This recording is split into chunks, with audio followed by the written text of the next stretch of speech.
Hello, this is Craig Summerall. Thanks for joining me as we continue reading the book Monday Morning Choices by David Cottrell. Begin your legacy where you are.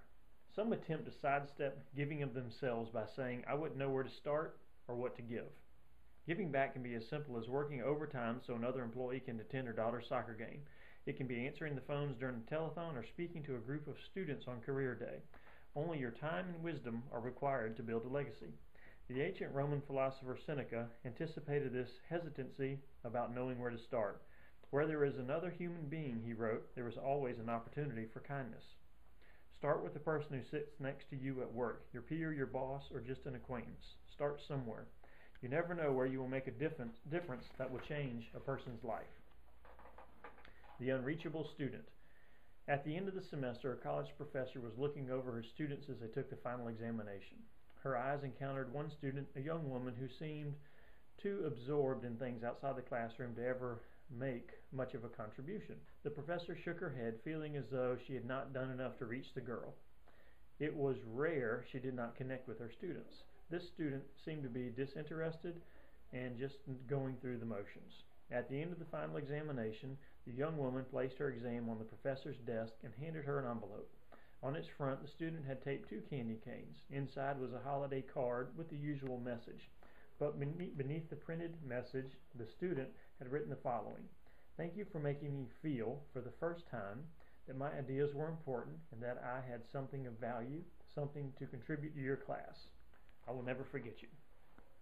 Don't judge the impact of your legacy solely on the outward response of those around you.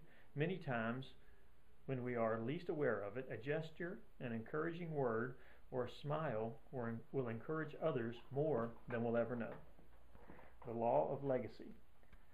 Giving of ourselves should come from the heart, and without fail, when this kind of giving happens, we are generously repaid for every kindness we share.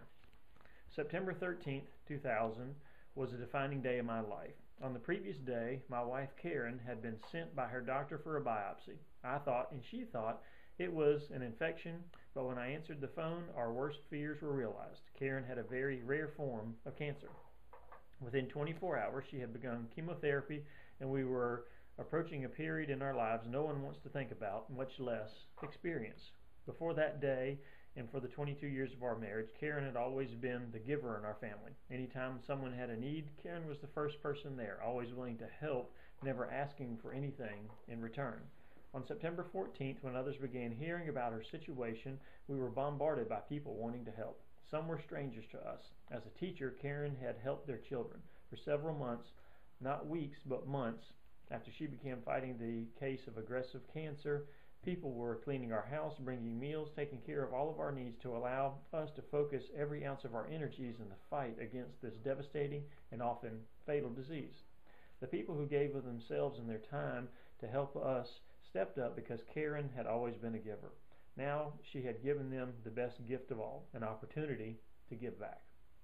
What we do for others eventually comes back to us multiplied. Maybe not from those we help or even from the people we know. I've seen it happen many times and have been the recipient of its rich rewards. It's the laws of legacy. Thanks for watching and have a great week.